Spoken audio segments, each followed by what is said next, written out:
Day 30 of the zombie outbreak. There was no trace of another living soul in the city. Then a note suddenly came down from upstairs. Hello. I have been watching you for a long time. Sunday, January 3rd, 2030. My name is Lena Hart. I opened my eyes, still half asleep. Out of habit, I reached for my phone. The screen lit up and showed the time. Another day off. I meant to laze in bed like usual. Moochie was curled in my arms, purring and sleeping sweetly. Bored out of my mind, I started scrolling through a short video app. Just then, my messaging app popped up with a message from Ethan Shaw. Ethan Shaw was my boyfriend of 5 years. He worked at the Metro Research Institute. His specialty was virus research. I can't come home tonight. Yesterday, a mutated squirrel was found in Cedarvale. The institute is rushing to collect blood samples for testing. Current indicators suggest it may be a novel virus. I shot upright in bed. Moochie startled at my sudden movement. He jumped off the bed at once. Then he stared at me with big, round eyes. Mutated? A novel virus? I had been reading a lot of apocalypse novels lately, so my mind kept spinning around one question. If Doomsday really came, what would I need to survive safely? I threw off the covers and got out of bed. After washing up, I decided to head to the mall and buy apocalypse survival supplies. Ethan had not said the world was ending, but better safe than sorry. After all, during the virus outbreak, 10 years ago, everyone had been trapped at home. At 10:39 in the morning, I drove to the biggest mall in the city. I grabbed all the snacks Ethan and I liked, plus Moki's canned cat food, cat treats, and freeze-dried snacks, and cleared the shelves. I swept them clean. I was just about to drive home when I froze. Wait, I had forgotten something important. I slammed the car door shut and turned back toward the mall. I grabbed 2 shopping carts and started raiding the aisles. Self-heating rice meals, instant noodles, dried pasta and noodles, canned food, jerky, emergency biscuits, rice, oil, salt, and sauces, vinegar, cat litter, cat food, tissues, sanitary pads, disinfectant, everything. In the end, 2 carts were nowhere near enough, so I simply called over the staff. I had them deliver all of it to my apartment. The employee smiled so wide his eyes nearly vanished, but confusion still showed on his face. He asked why I was buying so much. I could feel it.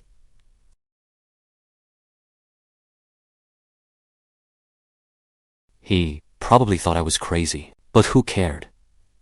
The staff carried everything into the 2 spare bedrooms at home. By the time it was all arranged, it was already past 5 in the afternoon. Luckily, I had insisted on buying a large place. Ethan could not talk me out of it. In the end, he tearfully gave in. That was how we bought this apartment. A full floor, 4-bedroom apartment on the 23rd floor, with 2 living areas and 2 bathrooms. I stood in the living room, looking around. I tried to think what other essentials we might need. Just then, Moochie jumped onto the water dispenser. He meowed at me. The water jug on the dispenser was only 1/3 full. Moochie, you really are Mommy's brilliant little sweetheart. So I called the water delivery driver. I told him to bring me every jug his shop had. He had been about to close for the day, but after my call, he said he would deliver them right away. A full load of 120 water jugs filled the 3rd room in my apartment. A little after 8 that night, Ethan messaged me again. Did you buy handbags and shoes again? Why did both my cards get charged so much? I rolled my eyes. Did he really think I was that wasteful? Before I could reply, he sent another message. Do not go out, for now. Something feels wrong. Briar Glen has cases now too. The infected animals are chickens and ducks. My brain started racing. Chickens and ducks? People eat those all the time. Could it spread to humans? We are not sure yet, but it is very possible. What happens if a person gets infected? After I sent that message, it took about 10 minutes for him to reply. In mild cases, maybe. It is only like the flu. In severe cases, zombies. Like the flu if it was mild, but zombies if it was severe. Severe cases could turn into zombies. My whole body went rigid. Zombies. I froze completely. Did that mean the world really was ending? Even though nothing was certain yet, I had to be ready, just in case. I immediately booked an installer online to come tomorrow and add reinforced security grills. I wanted all the glass at home replaced with bullet-resistant tempered glass. I also ordered another fire-rated security door. On the delivery app, I ordered a huge stock of fever and cold medicine. On the shopping app, I also bought plenty of household supplies, just in case things started breaking one by one someday. On top of that, I ordered climbing ropes and other survival tools. Then Ethan messaged me again. What did you buy this time? I was speechless. Buying us a fighting chance. Ethan did not come home that night after all. He did not reply to my messages either. When I checked my phone, the battery was down to only 31%. I had fallen asleep watching outdoor survival videos. Damn it. I had forgotten to charge my phone. Wait. How could I forget the most important thing of all? Power. I opened the shopping app and ordered a pile of power banks in one go. In every order note, I wrote the same thing. Send fully charged units. Only ship them at full battery. If they are not charged, charge them as fast as possible. Be quick. Then I made another trip out. I bought a bunch of solar charging gear. When it felt like everything was ready, I lay down on the couch. Then a foul smell hit me. The stink was horribly familiar. I turned my head to look. Sure enough, Moochie had pooped again. I accepted my fate and scooped the litter. As I scooped, I wondered what would happen if the water shut off. How would I flush the toilet? So, under Moki's stare, like I had lost my mind, I acted it out. I imagined squatting over his litter box to do my business. Well, honestly, pooping there might work. So I ordered even more cat litter. Home delivery, of course. The installer and the delivery courier arrived at almost the same time. I stood nearby, supervising. I kept reminding the installer to add several extra layers for me. As he worked, he asked me in confusion, "Ma'am, this balcony is so nice. Why install so many layers? All this wire mesh ruins the look. I have been doing this job for years, and this is the first time I have put it around a balcony." I stroked Mochi in my arms and answered, "I am afraid the cat will fall." Moochie was normally not allowed onto the balcony. I was always afraid he might fall. So I kept the balcony doors tightly shut. I never let him set even one paw out there. Because of that. He was intensely curious about everything on the balcony. He suddenly kicked free from my arms and crouched by the little balcony pond. He meowed at Goldie, the only fish inside. He even tried to reach in with his paw. I looked around at the balcony, which held only a small pond and a table with chairs. Then I opened my delivery app and placed another order. Soil, fertilizer, seeds, and other supplies. Since I did not know how to grow vegetables, I picked hardy ones that were easy to keep alive. If the apocalypse really came, keeping fish definitely would not be realistic. Changing the water would burn through our water supply far too quickly. So if I filled the empty pond with soil, it would make a decent vegetable bed. For the empty spaces, I could add some planters at home and use them for vegetables too. So I talked it over with the installer. He made a phone call and brought in a renovation buddy of his. Over the course of one afternoon, they built planters all along the edge of my balcony. By the time everything was done, it was already past 6 in the evening. I took Moochie to the pet shop for a bath and deworming. Then I went out for a vegetarian meal. I had actually wanted to take the chance to have one last, rich, meaty feast. After all, who knew when I would get to eat like that again? But when I thought about Ethan saying last night that even chickens and ducks were infected, I got scared. Staying alive mattered more. So, desperate to stay alive, I could only treat vegetarian food like a gourmet feast. Only a few days later did I learn that this fear of dying had saved my life. After I got home, I locked the fire stair door from the inside. Then I installed the security lock I had bought myself, because our apartment took up the whole floor. The elevator used one access card per unit. You had to swipe a card to ride up. Only Ethan and I had cards for our floor, so anyone trying to get up here could only use the fire stairs. Once I got home, still burping from dinner, I received a message from Ethan. It was the first message he had sent me all day. It seemed he really had been busy. Cedarvale found a human infection this morning. The blood sample taken from the patient has already been sent over. It is very different from every infectious virus we currently know, so for now, we have no countermeasure. What symptoms appear after infection? Dizziness, nausea, high fever, and shock. This morning, the patient felt unwell and went to the hospital for an exam. Cedarvale General Hospital thought it was an ordinary high fever. But by the afternoon, organ failure had begun. They could not identify the cause, so they reported it to higher authorities. All of his organs started failing. Judging by the speed of the failure, he will be gone in less than 2 days. When are you coming back? Not today. Probably tomorrow. Tonight, we need to see whether we can find a way to deal with this virus. Get some rest. Yeah. I turned off my phone screen. Then I sank into thought. Less than 2 days. That meant, if the infection turned people into zombies, then the time left for me to prepare was less than 2 days. When I woke up, it was already the 3rd day. A message from the work group popped up right then. Everyone has seen the news, right? For now, work is temporarily suspended. No need to come in. Everyone, stay home. Stay safe. These past 2 days, I had been so busy buying supplies that I had almost forgotten I still had a job. Luckily, yesterday had already been my day off. I worked as a nurse at a community clinic. The job was not too demanding, so I had plenty of days off. I opened the news app. The first item was exactly the one mentioned in the work group. A headline.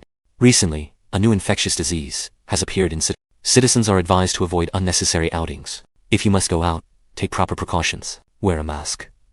Wash your hands often to avoid infection. The rest of the feed blurred into irrelevant noise. Ashford, where I lived, was only separated from Cedarvale by Briar Glen. Cedarvale had first discovered the mutated squirrel. Then, the very next day, they found an infected human. Based on that timeline, Briar Glen would probably report human infections tomorrow. Since Ashford had not found any infections yet, it was probably the safest place for now. While I was thinking, my messaging app rang. It was Ethan. Why are there suddenly more doors at home? I cannot get in. I scrambled out of bed to open the door for him. He looked exhausted. A strong smell of disinfectant still clung to him. He lowered his head and spoke while changing his shoes. The situation is not looking good. My clearance is not high enough. This case has been taken over by colleagues, transferred in from higher up. Now the order from above is for most of us to go home and stand by. I think we need to prepare. After he finished changing his shoes, he looked around the apartment. The words on his lips stopped cold. Supplies. I looked smug. I am very good at managing a household. Thank you. His expression shifted from shock to helpless amusement. This is maximum alert mode. This is not household budgeting anymore. This is you being desperate to stay alive. I curled my lip. What is the point of hoarding that money? If things really get serious, money will be worthless. He made a slow circuit of the apartment, then looked at me with weary resignation. You even spent the money I was saving to propose. I folded my arms across my chest, completely unfazed. Engagement savings, proposal money, whatever. Does it really matter? My parents are gone. No one is going to pressure you into paying for some formal tradition, as long as we keep ourselves alive. This whole apartment full of supplies can count as your real commitment to me. After a moment, he sighed. Then he sat on the sofa with Moochie in his arms. At first, everyone at the Metro Research Institute thought it was only something like the flu. But the person who went into organ failure yesterday was brought to the institute this morning, already showing no signs of life. His brain and nervous system had been completely eroded by an invisible black virus and destroyed. Then, right before I came home, he came back to life. Came back to life. Came back to life. He nodded. His voice trembled with fear. In just 10 minutes, his skin went from bloodless white to a dark purplish black. He even climbed off the bed and started moving. Did he turn into a zombie? My voice was shaking too. I had imagined the worst case scenario, that people might turn into zombies. But I never thought it would become real, and I never thought it would happen this fast. Ethan's voice began to crack, as if every scene was playing again before his eyes. When he sprang up from the bed, we all froze. We were supposed to perform an autopsy for research, but his strength was terrifying. He grabbed a colleague in the autopsy room. That colleague was Daniel. Daniel Mercer was Ethan's closest friend at the institute. He was 27. He had only gotten married last year. I had gone with Ethan to his wedding. Ethan was one of his groomsmen. I was the one who caught his bride's bouquet. Another colleague tried to run out, but the lab director watching from the next room with me realized something was wrong. He rushed over and locked the autopsy room from the outside. I was in the observation room, watching those two colleagues die inside. It all happened too fast. I could not react at all. His shoulders began to shake uncontrollably. I knew he was crying. I wrapped an arm around his shoulders to comfort him. He lifted his head and looked at me through tears. You know what, Lena, something like this is nothing like in the movies, or as simple as novels make it seem. Someone infected with a virus can develop symptoms in just 48 hours. But if they are bitten by someone who has already turned into a zombie, it only takes 10 minutes for them to turn into one of them. The leadership just sent me home. They ordered us to keep this confidential. All of us who knew signed confidentiality agreements. But can they really keep it secret? In this world, is he truly the only person infected with the virus? I did not know how to comfort him. It felt as if something had lodged in my throat. My throat turned dry and raw. I lifted my eyes to the sky outside the window. The sky had been clear, but without my noticing, it had gone dim and gray. Layer after layer of dark clouds pressed down, suffocating to look at. It looked like a storm was about to break. Was this fragile peace really about to vanish? On the morning of the 4th day of the zombie outbreak, I was jolted awake by the sound of Ethan tinkering with something. Yesterday afternoon, Ethan and I had gone out to buy stacks of books and fitness equipment, along with movie discs and other entertainment. They were meant to keep us occupied if we got trapped at home. After dinner, he sat by the balcony window, staring into space. He probably did not sleep all night. I would not know. I could not fight off the drowsiness. I sat on the sofa, keeping him company, and somehow drifted off.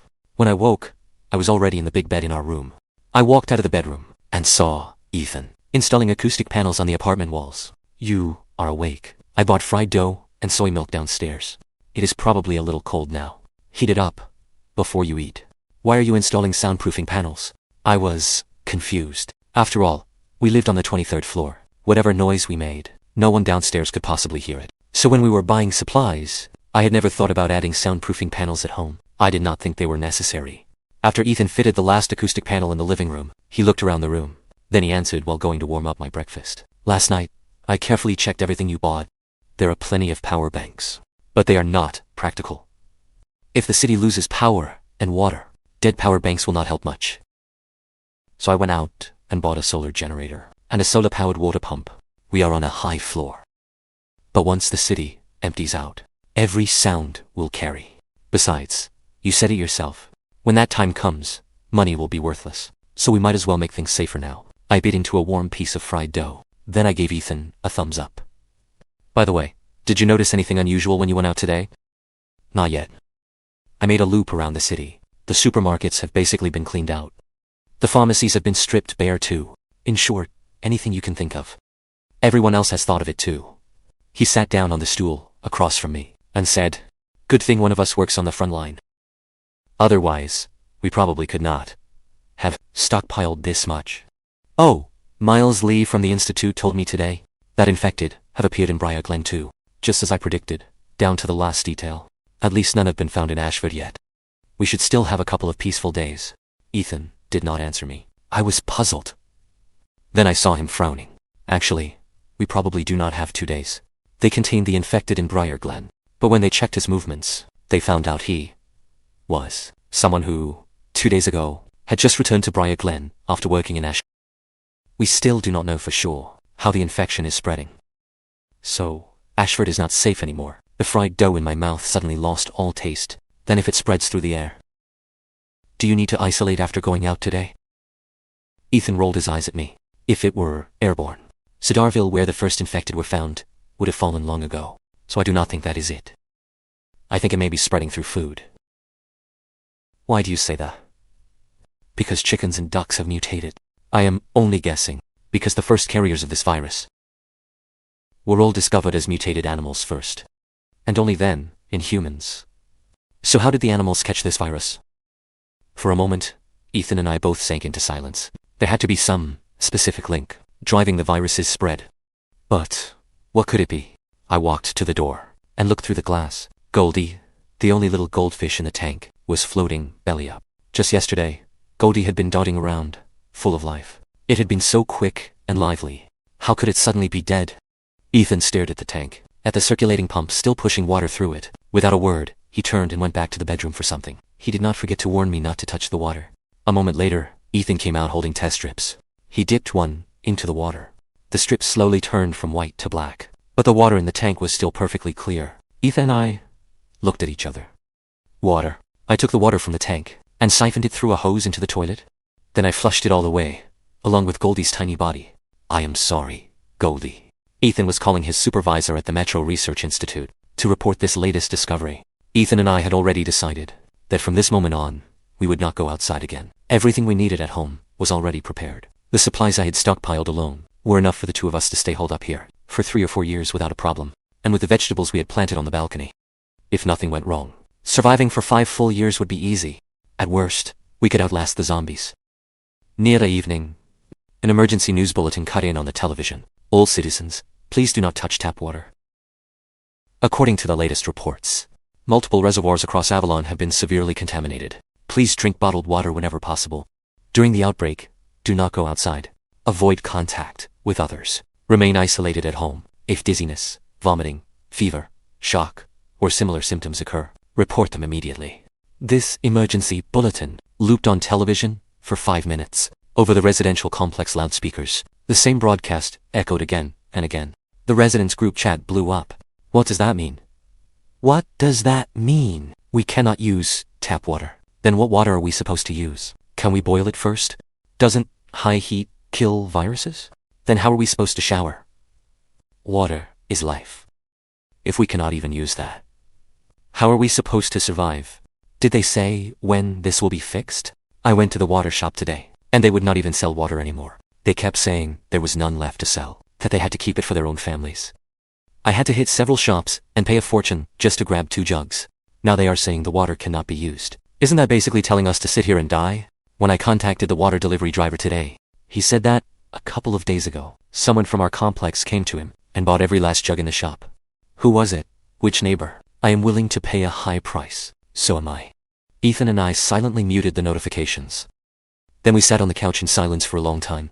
Am I being selfish? After a long while, I finally forced out those words. Ethan let out a breath. When survival is on the line, there is no such thing as selfish or not selfish. There are so many residents in this complex. There would not be enough for even 1 jug each. And 1 jug each would not keep anyone alive for long. But what I am doing is still wrong, isn't it? I wanted to cry a little, but no tears would come. Even though, deep down, I knew protecting only ourselves was a selfish choice. I still would not tell anyone that we had so much water at home, and I definitely would not give away a single jug. Even if I wanted to help, I could not save everyone, and, even if I could, what would happen to Ethan and me? Ethan reached out and pulled me into his arms. Before dawn, I sat up in bed, scrolling through trending posts about the outbreak online. Beside me, Ethan, exhausted to his limit, was fast asleep. Online, because of the outbreak and water system contamination, everyone was terrified and on edge. Sure enough, a few even claimed zombies might appear, and that the end of the world had already arrived. But most people still did not believe it. Suddenly, a woman's scream rang out. It tore through the deep silence of the night. I ran to the balcony and leaned out to look. On the same floor of the building next door, I saw a woman, braced against the edge of her balcony. Her face was twisted with terror as she screamed. Her eyes were wide with shock. It was as if she had seen something utterly horrifying. Lights began flicking on in several buildings. Some residents, just like me, stepped onto their balconies to see what was happening. Just then, a man slowly came out of that woman's apartment. The zombie moved slowly. Calling it walking was generous. It was more like dragging itself forward. The woman's hands gripped the balcony rail. She screamed for help at the top of her lungs. I heard a nearby resident, unable to see clearly, shout, "Buddy, talk it out, alright? Do not beat your wife in the middle of the night. The rest of us are trying to sleep." I was so terrified I could not make a sound. Even after hearing Ethan describe what he had seen with his own eyes, I was still shaking with fear. My legs went weak. I watched helplessly as the zombie lunged at the woman and sank its teeth into her neck. Blood sprayed out. 1 living woman. 1 zombie. They tangled together, the woman thrashing wildly. Then, one after the other, they fell from the 23rd floor. Someone cursed into the night air, then shouted for someone to call the police. Call the police. Hurry, call the police. Someone is dead. I leaned against the balcony rail and looked down. All I could see were 2 tiny figures piled on top of each other. The zombie lying on top had only been briefly disabled. Soon, it slowly began crawling back up. A fall from the 23rd floor could not kill them. Someone downstairs rushed over, but stopped just before getting close. It was probably a security guard. I vaguely heard him shouting from below. Hurry. Run. Run, now. More and more lights came on across the complex. The residents, on the lower floors, clearly had erupted into panic. Noise roared from downstairs. Screams rose, one after another. Suddenly, I felt someone tap my shoulder. My whole body jolted, and I nearly collapsed to the floor. It was Ethan. He had come to hold me steady. I looked at him, and my nerves, stretched to the breaking point, seemed to snap loose all at once. I pointed toward the balcony on the same floor of the building next door. See?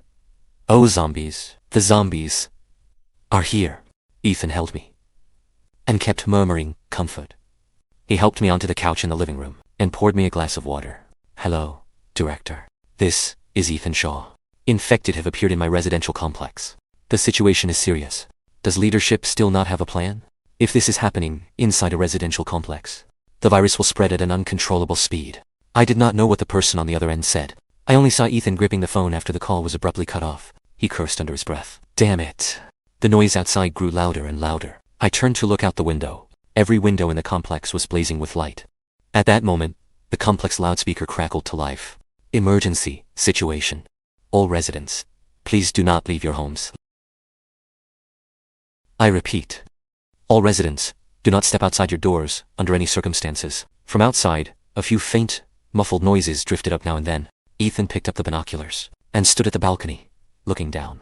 After about 15 minutes, Ethan lowered the binoculars and shut the balcony door tight. This is unfolding faster than I expected. It is bad downstairs.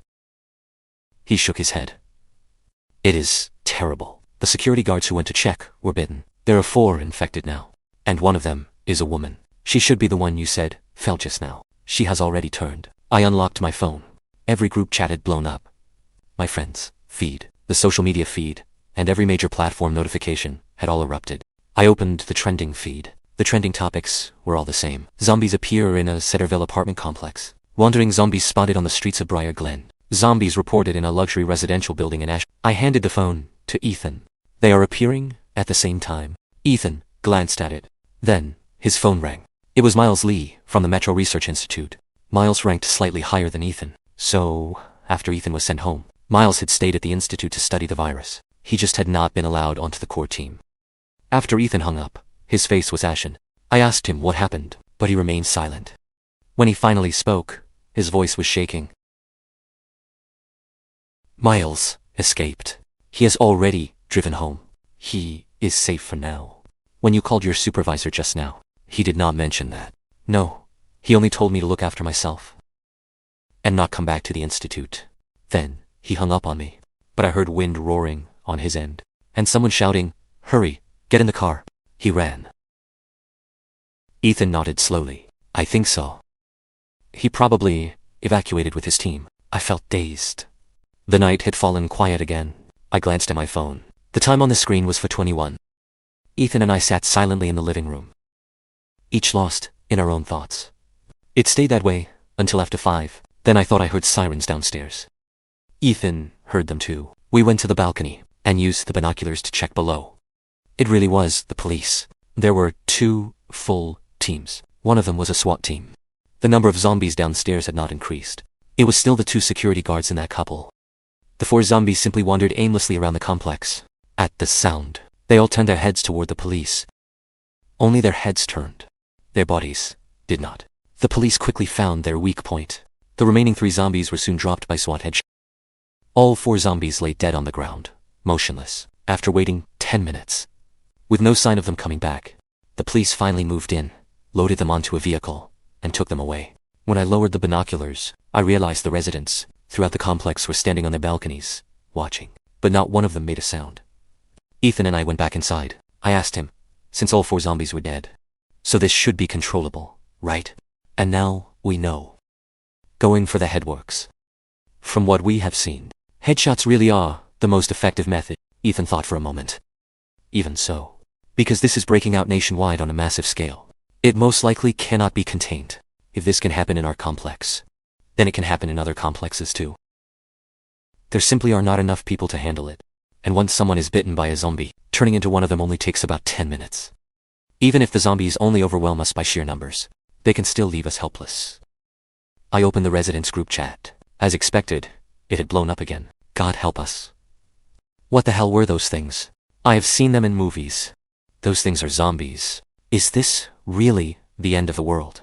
We are doomed. In the community health workers group, Ashford General Hospital was short-staffed. They were asking every community clinic to send reinforcements. Is anyone willing to go? The pay is triple the usual rate.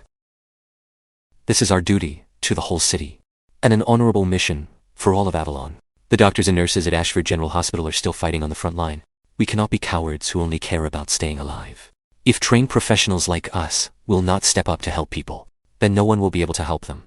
Gradually, a few doctors and nurses signed up, but not many.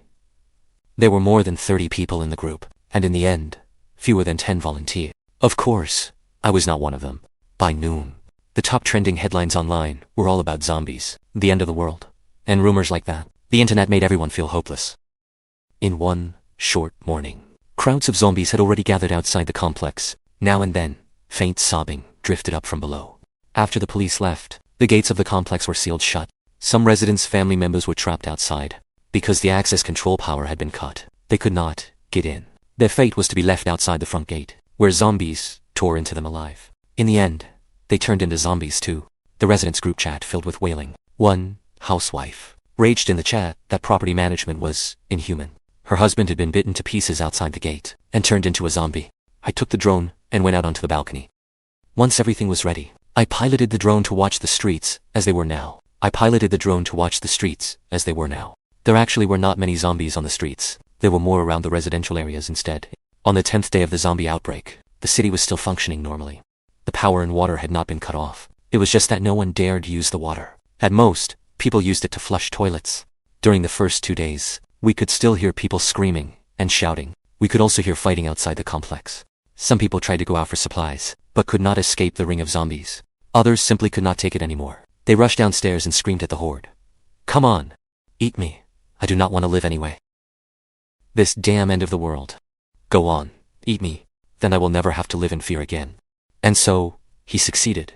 But people like that were still the minority. Most people stayed obediently shut inside their homes. Over these past few days, I also noticed some traits in the zombies. Whenever the sun was out, their movements became relatively sluggish. They were afraid of light. There was one more thing. If they went about 3 days without feeding, they would enter a frenzied state. They would even tear apart and eat their own kind. That day, I stood by the window with my binoculars, watching the zombies wandering below. On the glass of our balcony, a white note had somehow appeared. I nearly jumped out of my skin. I ran back inside and called Ethan out. Ethan and I saw it in each other's eyes. That flicker of panic. The note read, in stark letters, "Hello, I have been watching you for a long time." Ethan and I did not dare make a reckless move. But, in the apocalypse, you cannot let your guard down around anyone. Just before dawn, I thought I heard something outside in my sleep. I tilted my head, confused, thinking I must have misheard. But that strange sound came again. This time, I clearly heard it coming from the balcony.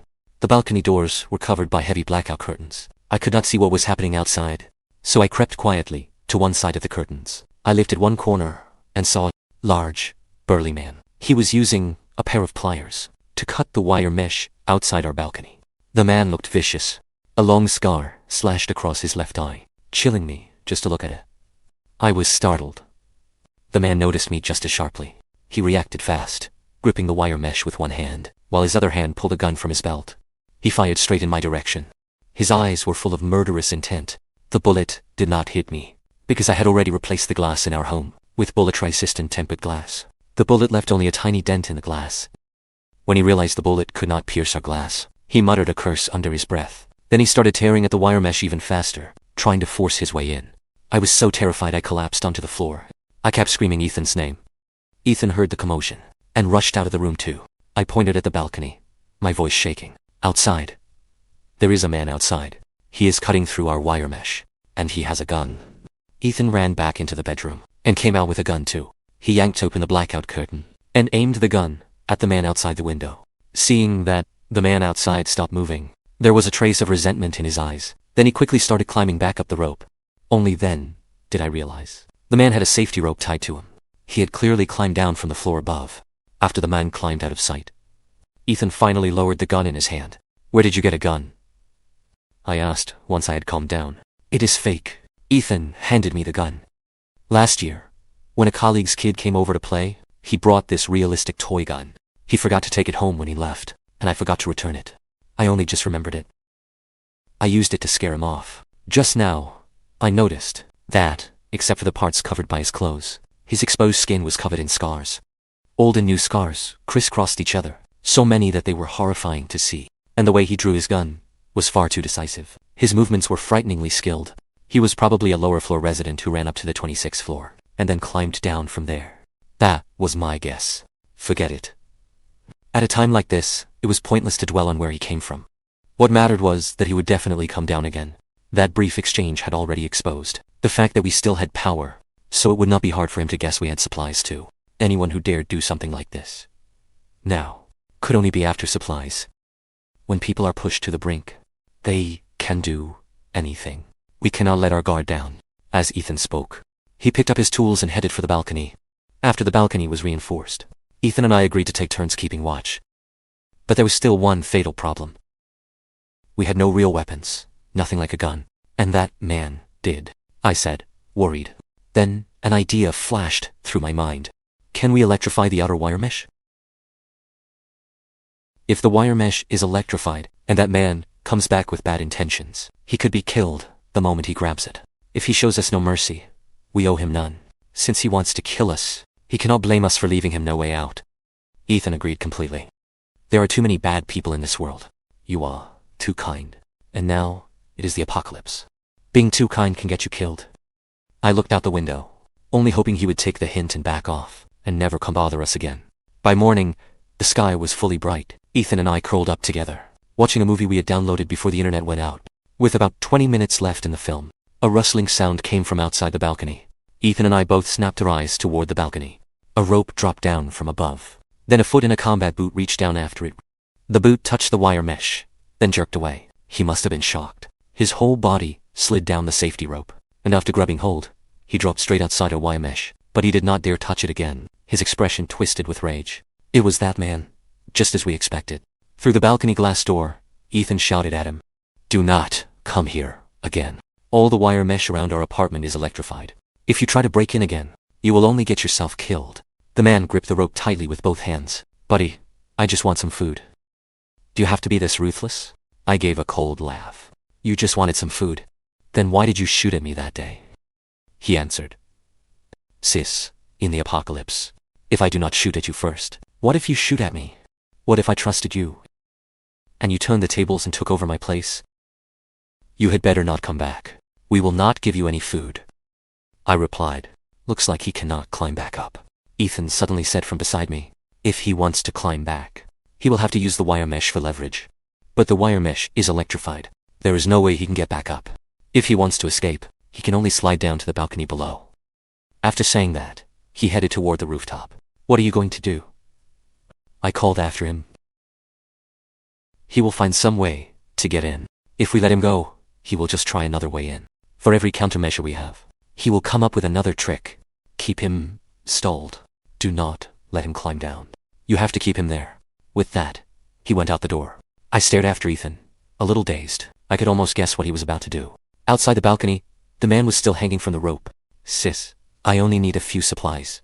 Then I swear I will never bother you again." Clutching the rope, he still refused to give up. "Then wait there. My boyfriend will bring you food right away." The man outside the balcony broke into a smile. His face lit up with joy, and he thanked us with convincing sincerity. Before long, Ethan came out, carrying a bag of food and water. Before opening the balcony window, he asked the man if he had a gun. The man shook his head. With an earnest look, he said he did not. Ethan nodded. He reached out, ready to open the balcony window. With his head lowered, he whispered to me, "Stay behind the glass. Do not get involved." There is no way he came without a gun. Then, why open it? Then, Ethan opened the balcony window. Ethan opened the balcony window. Just as Ethan was about to approach the man slipped one hand behind his back. He seemed to be holding something. Then I saw him pull out a handgun. The instant the shot fired, Ethan dropped into a crouch. The bullet struck a framed picture on the wall inside. The glass over the picture frame shattered. At that same moment, his rope suddenly snapped from above. The man fell. He screamed the whole way down. Below, I heard the zombie horde howling. I squeezed my eyes shut.